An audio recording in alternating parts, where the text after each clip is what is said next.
Welcome to the Property Elite podcast. I'll be your host, Jen Lehman, Chartered Surveyor and co-founder of Property Elite. Stay tuned each week for more on industry hot topics, market updates and new RICS guidance. In the RICS real estate lifecycle, the development phase covers the design brief, procurement, design and construction.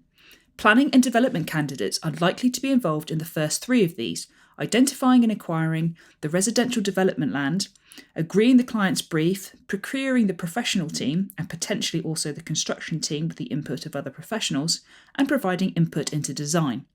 The design work itself will typically be undertaken by an architect or other design professional unless a design and build contract is being used.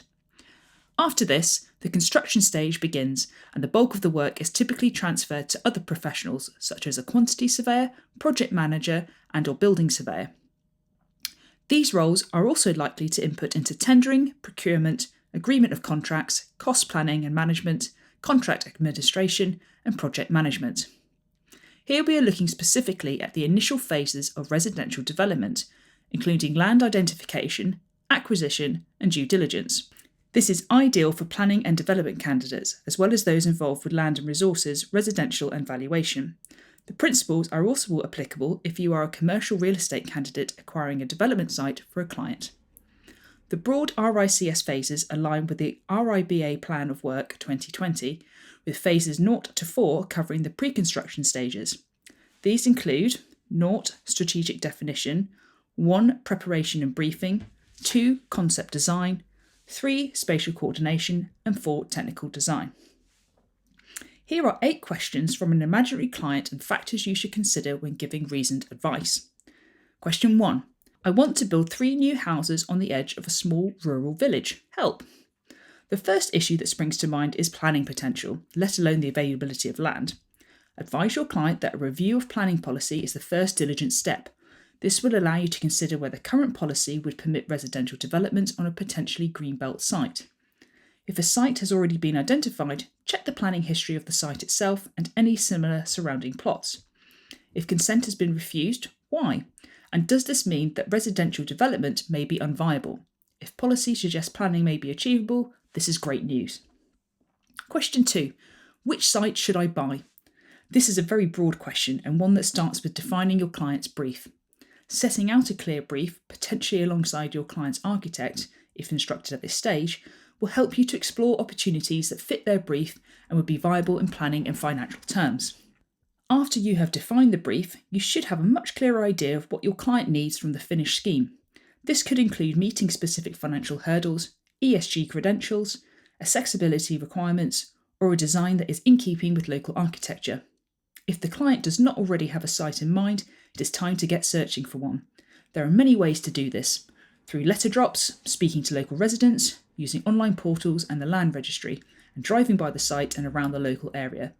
Not all good development sites will be easy to find, especially using the most popular online availability portals. Often, off-market sites are where real value can be found. Question 3. How can I assess the financial viability of a site? Prepare a development appraisal. This will allow you to look at the value of the completed scheme, gross development value or GDV, the costs of the scheme, input costs and the purchase price, and how they affect the overall probability of the scheme. Ensure you understand from your client what this output metric should be based on their brief. You can prepare a simple development appraisal at the outset, using industry standard input which can be refined as you obtain more detail and certainty over the project. The RICS produces excellent guidance on this in the Valuation of Development Land Professional Standard. Question 4. How do I gauge sentiment of the neighbours and local community towards my proposed development scheme? Speak to the neighbours and consult with the local community. The extent of this will depend on the size of the project. For a single dwelling, it could simply mean speaking to the neighbours, whereas for a larger scheme, it will probably require a public event or consultation and distribution of information about the scheme to local residents and businesses. Feedback can then be captured to inform the eventual scheme and planning application. More contentious schemes will require far more work on this aspect of the development process. Question 5. How can I manage risk for my client at this stage of the project? Risk management should always be on your mind. For example, planning risk could be managed by acquiring a site with planning consent in place, even if you need to amend it post-acquisition. Otherwise, pre-application advice from the local planning authority could confirm the principle of development. Risk also relates to financial elements of the project, rising building costs, interest rates, and the initial site price. There are also often unknown costs, dealt with through a contingency of 5 to 10%, such as ground conditions and existing structures, for example, asbestos removal. Comprehensive due diligence to identify, manage, and/or mitigate potential risks will help control costs.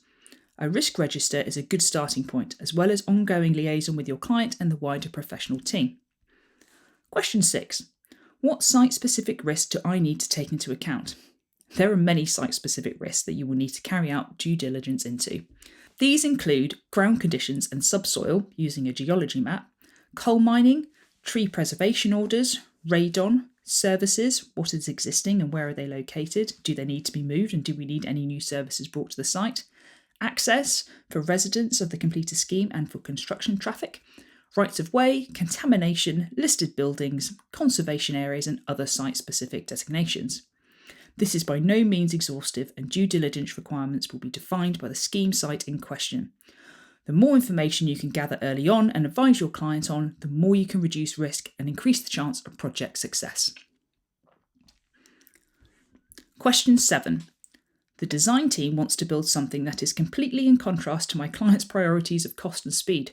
What should I do? This is where excellent communication skills come into play. Your input as a planning and development surveyor into the initial stages of the project are vital, first by acquiring a potentially viable site and then providing input into the planning and design stages. Being involved with the wider professional team will help you to manage risk and provide advice on potential issues and opportunities. If you suspect that the design is going to be unviable or there are aspects that will not work with your own assessment of risk, then speak up and provide reasoned advice to your client to make good decisions. Question 8. What needs to be submitted as part of a planning application? Mandatory requirements are split into national and local levels. The online planning portal will explain what needs to be submitted. As a minimum at national level, you must include the application form, a location and site plan adhering to specific requirements and scales, ownership certificate, agricultural holding certificate, and the fee.